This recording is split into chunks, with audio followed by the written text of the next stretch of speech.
Good morning students.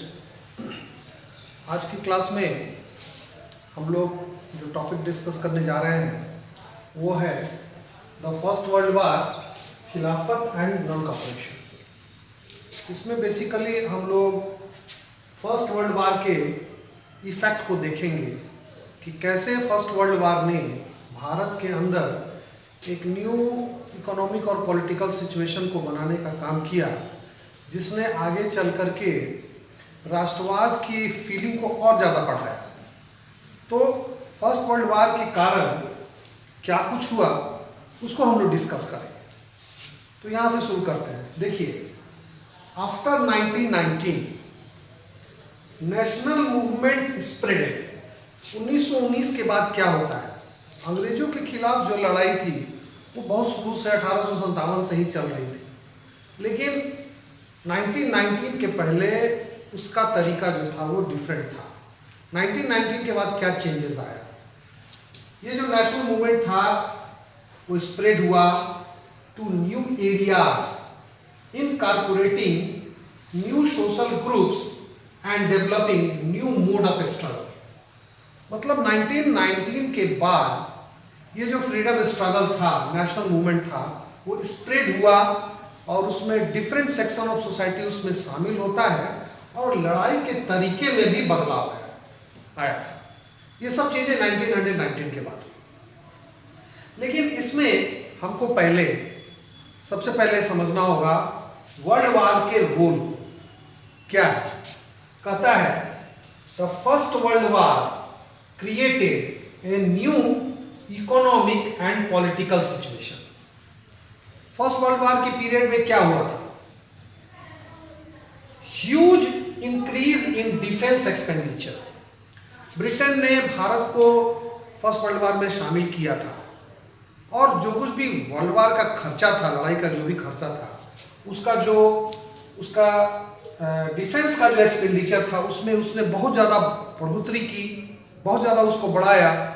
और उसको कैसे पूरा किया, custom duty raised, income tax introduced. उसका लोड उसने भारत के लोगों पर डाला, भारत में कस्टम ड्यूटीज को बढ़ा दिया गया। ठीक है, इनकम टैक्स नहीं लिया जाता था, लेकिन तब से इनकम टैक्स को इंट्रोड्यूस किया गया और सिचुएशन ये हो गया, prices double in war years. War period में 1914 से 1918 आते आते कीमतें जो थी वो दोगुनी हो गई। तो एक बड़ी आर्थिक चोट जो है वो भारत के लोगों के ऊपर पड़ी। तो ये एक इकोनॉमिक कंडीशन जो है, एक न्यू इकोनॉमिक कंडीशन जो है वो भारत के लोगों के सामने क्रिएट होता है। अभी देखिए, उसके बाद इतना ही नहीं, एक और चीज किया गया था, that was force recruitment in rural areas. Rural areas के किसानों को, नौजवानों को जबरदस्ती फोर्सली सेना में भर्ती किया गया और कोई सेना में भर्ती होकर के विदेश फॉरेन लैंड में मरना नहीं चाहता था, लेकिन अंग्रेजों ने फोर्स रिक्रूटमेंट कराया, जिसका रिजल्ट क्या हो गया, कॉज्ड वाइड स्प्रेड एंगर। तो ये एक पॉलिटिकल रीजन बनता है। ठीक है, तो इकोनॉमिक कंडीशन भी एक तैयार हुआ और इस फोर्स रिक्रूटमेंट ने एक पॉलिटिकल कंडीशन को बनाने का काम किया। इतना ही नहीं, सिचुएशन और ज़्यादा वर्स होता जा रहा था। जैसे in 1819 and 2021 crop failed in many parts. ठीक है, this was accompanied by an influenza epidemic. परेशानियां लोगों की बढ़ती जा रही थी। जैसे सन 1819 और 1920-21 में खेती खराब हो गई और ये इन्फ्लुएंजा की बीमारी जो थी वो भी भयंकर तरीके से फैल गई। उस समय वैक्सीन्स नहीं हुआ करता था, साधारण सी बीमारी से बहुत सारे लोग मारे जाते थे। ठीक है, according to the census of 1921, census क्या होता है, जनगणना। 1921 में जो जनगणना हुई उससे क्या पता चला, 12 to 13 million people perished due to famine and epidemic. ये पता चलता है कि 12 से 13 मिलियन लोग जो हैं वो या तो फेमिन के या एपिडेमिक के शिकार हो चुके हैं। ये सारी चीज़ें वार पीरियड में हो रही थी।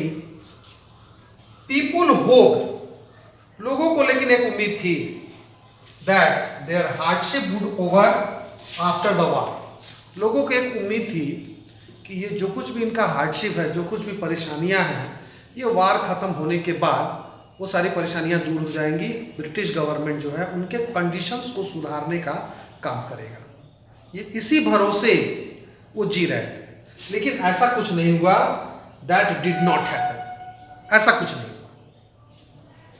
तो फिर क्या होता है? At this stage a new leader appeared. इसी स्टेज में इंडियन पॉलिटिक्स में एक नए लीडर का अपीयरेंस होता है, that was Mahatma Gandhi, and suggested a new mood off struggle. और महात्मा गांधी इसी पीरियड में इंडियन एक्टिव पॉलिटिक्स में आते हैं और लड़ने के एक नए तरीके को वो बताते हैं। That is known as satyagraha, non violent satyagraha, जिसकी चर्चा हम लोग अगले क्लास में करेंगे। तो इस तरह से हमने आज क्या देखा कि फर्स्ट वर्ल्ड वार ने देश के अंदर एक न्यू इकोनॉमिक और पॉलिटिकल सिचुएशन को बनाने का काम किया था, जिससे नेशनलिस्ट मूवमेंट और ज़्यादा तेज होता है और राष्ट्रवाद की भावना जो है वो और ज़्यादा बढ़ती है। ठीक है, तो यहाँ एक क्वेश्चन बनता है। वो क्वेश्चन क्या है, आप लोग इसको नोट करेंगे और इसके आधार पर आप इस क्वेश्चन को सॉल्व कर सकते हैं।